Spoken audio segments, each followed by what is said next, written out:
दोस्तों, खोज करना शायद इंसान की फितरत बन चुकी है और इसके लिए वो किसी भी हद तक जाने को तैयार है। तभी तो इंसान उस चीज को खोजने में जुटा है जिसकी कोई हद, कोई सीमा नहीं है, जिसका कोई और छोर नहीं है, जिसको खुद अनंत बोलते हैं। पर आखिर वो क्या है जिसका कोई और छोर नहीं, और हम हैं कि उसकी खोज में जुटे हुए हैं। जी हाँ दोस्तों, सही समझा आपने, वो है विशाल ब्रह्मांड। इसमें न जाने कितनी आकाश गंगाएं हैं, कितने सितारे हैं, कितने ग्रह और उपग्रह हैं। इसमें से किसी भी सवाल का जवाब हमें मालूम नहीं, लेकिन हम इंसान इस ब्रह्मांड का और छोर, साथ ही इसके पीछे छुपे राज को तलाशने में जुटे हैं। ये सब चीजें इशारा करती है कि हमारा विज्ञान आगे निकल चुका है। ऐसे ऐसे रिसर्च किए जा रहे हैं जिसके बारे में सोचना आम आदमी के बस के बाहर की बात है। वैज्ञानिक तो चांद क्या मंगल तक पहुंच गए हैं और अब तो ब्रह्मांड के बाहर जाने की तैयारी हो रही है। हम इंसानों का तो पता नहीं, लेकिन 2 ऐसे स्पेस क्राफ्ट हैं जिनको ब्रह्मांड से बाहर भेजा गया है। और ऐसे में सवाल उठना लाजमी है, क्या हम इंसान भी बाहर जा पाएंगे, और वो स्पेस क्राफ्ट कौन सा होगा? वैसे दोस्तों, आपके मन में कभी ना कभी ऐसे सवाल जरूर आए होंगे। अगर आए हैं तो आज इस वीडियो का एंड तक जरूर देखिए, क्योंकि आपको मिलने वाला है जवाब। अगर इस वीडियो के जरिए आपको आपका जवाब मिल जाए तो वीडियो को लाइक करना मत भूलना। तो चलिए बिना देरी के शुरू करते हैं हमारा वीडियो। हमारे इस सौर मंडल के बाहर की दुनिया बहुत ही बड़ी है, जो काफी दूर तक फैली है, जिसकी कल्पना करना हम इंसान तो क्या, वैज्ञानिकों की सोच से भी परे है। ब्रह्मांड के इन्हीं रहस्यों को सुलझाने के लिए नासा ने वॉयेजर 1, वॉयेजर 2 स्पेसक्राफ्ट लॉन्च किए थे, जिनका काम सौर मंडल के बाहर यात्रा करना था। लेकिन सबसे बड़ी बात, इन दोनों स्पेसक्राफ्ट में कोई इंसान नहीं गया। इसलिए दोस्तों, ये कहना गलत नहीं होगा कि अब भी इंसानों का सौर मंडल से बाहर जाना किसी सपने जैसा ही है। अगर वैज्ञानिक हमारे सौर मंडल से बाहर और सूरज के सबसे नजदीक मौजूद प्रोक्सिमा सेंटोरी स्टार तक जाने का भी प्लान करते हैं, तो इसके लिए उन्हें लाइट यानी प्रकाश की स्पीड से यात्रा करनी पड़ेगी। लेकिन प्रकाश की गति इतनी ज्यादा तेज होती है तो कोई भी इंसान या स्पेसक्राफ्ट के लिए लाइट की स्पीड से ट्रैवल कर पाना नामुमकिन है। वहीं अगर हम बात प्रोक्सिमा सेंटोरी की करें तो वो सूर्य से 4.243 लाइट ईयर्स की दूरी पर मौजूद है। वैज्ञानिकों का मानना है कि तारों की परिक्रमा करने वाला एक ग्रह ऐसा भी है जो हमारी पृथ्वी से मिलता जुलता है, जिसके ऊपर जीवन की संभावनाएं मुमकिन हो सकती हैं। लेकिन दोस्तों, उस स्टार तक पहुंचने के लिए वैज्ञानिकों को सबसे पहले प्रोक्सिमा स्टार्स तक पहुंचना होगा, जिसके लिए वैज्ञानिकों को मॉडर्न तकनीक से बने स्पेसक्राफ्ट की जरूरत पड़ेगी। आज हम आपको इस वीडियो के जरिए कुछ ऐसे एडवांस एयरक्राफ्ट के बारे में बताने वाले हैं जिनकी मदद से इंसान प्रोक्सिमा सेंटोरी स्टार्स और उनकी परिक्रमा कर रहे ग्रह तक पहुंच सकता है। सबसे पहला स्पेसक्राफ्ट है द बर्स्ट रैमजेट। साल 1960 में रॉबर्ट डब्ल्यू ने पॉल एंडरसन द्वारा लिखी गई एक नॉवल जिसका नाम ताऊ जीरो से इन्फ्लुएंस्ड होकर वैज्ञानिकों के सामने बर्स्ट रैमजेट बनाने का प्रपोजल रखा था।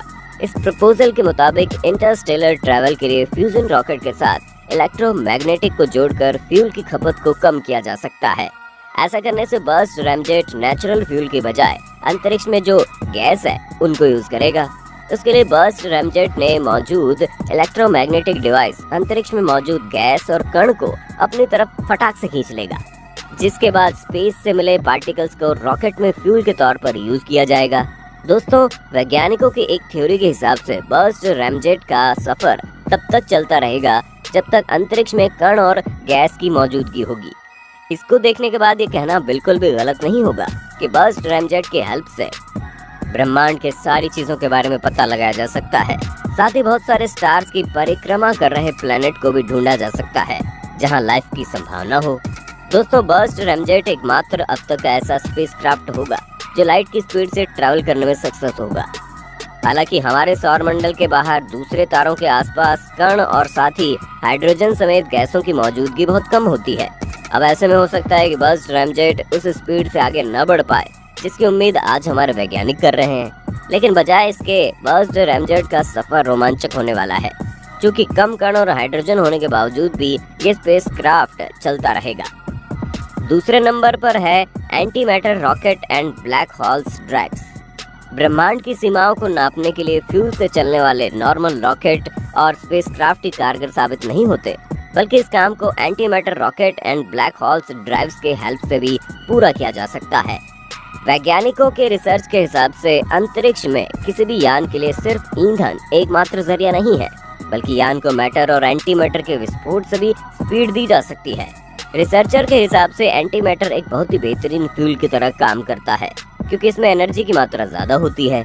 लेकिन दोस्तों, यहाँ पर सबसे बड़ा सवाल ये है कि आखिर एंटी मैटर को यूज में लाया कैसे जाए, क्योंकि ये हमारे नेचर में नेचुरली पैदा नहीं होता। इसलिए इस सिचुएशन में अगर वैज्ञानिक एंटी मैटर को बनाने की कोशिश में जुटते भी हैं, तो उसमें ज्यादा वक्त के साथ साथ एनर्जी और पैसा भी खर्च होगा। इन सब के अलावा दूसरी बात यह है कि इनको बनाने में जान माल का खतरा भी होगा। इसलिए ऐसे में अगर किसी भी तरह से anti matter rocket and black holes drives को तैयार कर भी लिया जाता है, तो उसे अंतरिक्ष में भेजने के लिए खास तरीके का यूज किया जाएगा। इस यान में खास तरह के इंजन स्वाचिल्ड कुबेलिटीज ड्राइव को फिट किया जाएगा, जो एक आर्टिफिशियल ब्लैक होल से ऊर्जा प्राप्त करेगा। लेकिन इसके जरिए matter rocket and black holes drive को चलाने का एक नेगेटिव पॉइंट भी है, और वो ये कि आर्टिफिशियल ब्लैक होल बस कुछ ही वक्त तक आगे चलने के लिए उसे ऊर्जा प्रदान करेगा, जिसके बाद फिर से वैज्ञानिकों को नए हॉल को बनाने की जरूरत पड़ेगी। इसी बीच अगर यान को ऊर्जा मिलनी बंद हो गई तो उसकी स्पीड कम हो जाएगी और वो टारगेट दूरी को तय नहीं कर पाएगा। वैसे वैज्ञानिकों के रिसर्च बताते हैं कि अगर anti matter rocket and black hole drive को तैयार कर लिया जाता है, तो स्पेस क्राफ्ट महज 10 दिनों के अंदर लाइट की स्पीड के 10% हिस्से तक पहुंच जाएगा। लिस्ट में तीसरे नंबर पर है प्रोजेक्ट इकरिस। सौरमंडल से बाहर की दुनिया को देखने के बाद ही दूसरे प्लेनेट पर लाइफ को ढूंढने की चाह में इस प्रोजेक्ट इकरिस की शुरुआत की गई। इस प्रोजेक्ट को ब्रिटिश इंटरप्लैनेटरी सोसाइटी और ताऊ जीरो फाउंडेशन ने मिलकर 2009 में शुरू किया। दोस्तों, इस प्रोजेक्ट में स्पेस क्राफ्ट को मानव रहित तो बनाया जा रहा है और साथ ही न्यूक्लियस फ्यूजन बेस्ड। आपको जानकर हैरानी होगी कि ऐसा स्पेस क्राफ्ट होगा जो भले ही प्लेनेट या स्टार से कितनी भी दूरी पर होगा, पर वो उनके पास आसानी से पहुंच सकेगा। लेकिन इसको बन के तैयार होने में लगभग 100 साल लग जाएंगे। लेकिन दोस्तों, ये बात 100 आने सच है कि अगर कोई भी अंतरिक्ष स्पेस क्राफ्ट अगर प्रॉक्सिमा सेंटोरी तक पहुंच जाएगा, तो वो स्पेस क्राफ्ट कोई और नहीं बल्कि इकरिस ही होगा, क्योंकि इस स्पेस क्राफ्ट को बहुत ही आधुनिक तरीके से तैयार किया जा रहा है, जिसका काम न सिर्फ तारों की परिक्रमा कर रहे प्लेनेट के बारे में पता लगाने का होगा, बल्कि उन पर जीवन मुमकिन है या नहीं इसके बारे में भी पता लगाने का होगा। इन सब के साथ इकरिस में कुछ ऐसी तकनीकें भी यूज की जा रही हैं, जिसकी वजह से वो कम फ्यूल में ज्यादा की यात्रा कर सके। आने वाले फ्यूचर में हम इंसानों को ब्रह्मांड से बाहर ले जाने का काम भी कर सकता है। इसके बाद आता है प्रोजेक्ट डेडलस। यह प्रोजेक्ट भी ब्रिटिश इंटरप्लैनेटरी सोसाइटी वर्ष 1973 से 1978 के बीच में शुरू कर दी थी, जिसका मकसद ब्रह्मांड के बाहर मौजूद तारों तक पहुंचना था। प्रोजेक्ट डेडलस में खास तरीके का स्पेसक्राफ्ट तैयार किया गया था, जिसको लगभग 11 वैज्ञानिकों और इंजीनियरिंग की टीम ने मिलकर तैयार किया। दोस्तों, हमारे सौर मंडल के बाहर लगभग 6 प्रकाश वर्ष की दूरी पर ड्वार्फ रेड परेड स्टार मौजूद है, जो सूरज के नजदीक स्थित है।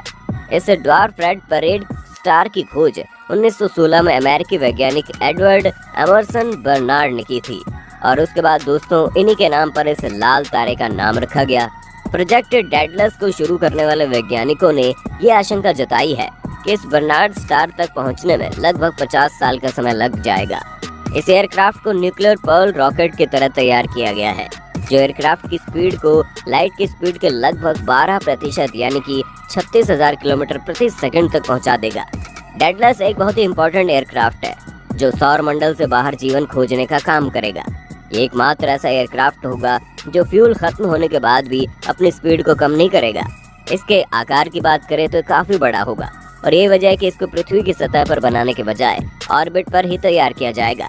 तो ये थे कुछ स्पेशल स्पेसक्राफ्ट जिनके जरिए फ्यूचर में हमें ब्रह्मांड से बाहर और दूसरे प्लेनेट या तारे तक जाने का अवसर मिलेगा। इन स्पेसक्राफ्ट के बनने तक हम रहेंगे या नहीं, लेकिन आने वाली पीढ़ियां सारे अनसुलझे राज सुलझा देंगी।